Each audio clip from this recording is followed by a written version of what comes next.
பாதுகாப்பு அமைச்சராக கடமைகளை பொறுப்பேற்ற போதே ஜனாதிபதி இதனை தெரிவித்தார். பாதுகாப்பு அமைச்சின் தற்போதைய செயற்பாடுகள் மற்றும் எதிர்கால செயற்பாடுகள் தொடர்பில் முப்படைகளின் தளபதிகள் மற்றும் பாதுகாப்பு அமைச்சின் பிரதானிகளுடன் ஜனாதிபதி கலந்துரையாடியுள்ளார். சிறந்த ஆட்சியை உருவாக்குவதற்காக புதிய அரசாங்கம் அர்ப்பணிப்புடன் செயற்படுவதாகவும் நாட்டை கட்டியெழுப்பும் வேலை திட்டத்தில் அனைவரது ஆதரவினையும் எதிர்பார்ப்பதாகவும் ஜனாதிபதி தெரிவித்தார்.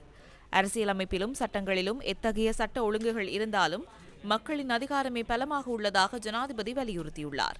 கடந்த ஜனாதிபதி தேர்தல் மற்றும் பொதுத் தேர்தலில் வழங்கப்பட்ட ஆணைகளின் கட்டமைப்பு மற்றும் வடிவங்களை பார்க்கும்போது அவர்களின் எதிர்பார்ப்புகள் பிரதிபலிப்பதாக ஜனாதிபதி தெரிவித்துள்ளார்.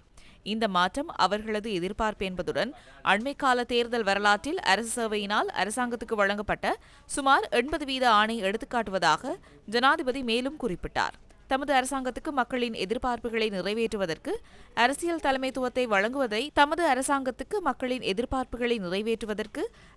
தலைமைத்துவத்தை வழங்குவதை தவிர வேறு எந்த நோக்கமும் இல்லை எனவும் அதனை நனவாக்க அரசு ஊழியர்களின் ஆதரவு அவசியம் எனவும் ஜனாதிபதி தெரிவித்தார். இதேவேளை ஜனாதிபதி இன்று நிதி மற்றும் பொருளாதார அபிவிருத்தி அமைச்சராக தமது கடமைகளை பொறுப்பேற்றார்.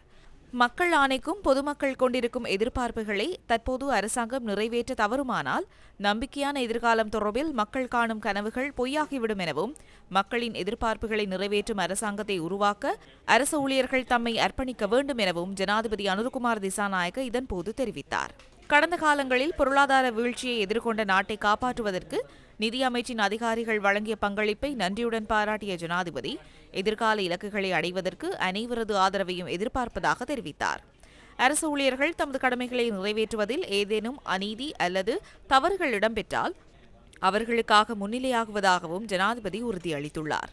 ஊடகங்களுக்கு முன்பாக அதிகாரிகளை அச்சுறுத்துவது, அவர்களின் கருத்துக்களை புறக்கணிப்பது போன்ற செயற்பாடுகள் தமது அரசாங்கத்தின் கொள்கை அல்ல எனவும் சுய ஒழுக்கம் மற்றும் பொறுப்புக்கூறலை உருவாக்குவதே புதிய மாற்றத்தின் அணுகுமுறையாக அமையும் எனவும் ஜனாதிபதி அனுரகுமார் திசாநாயக்க சுட்டிக்காட்டினார்.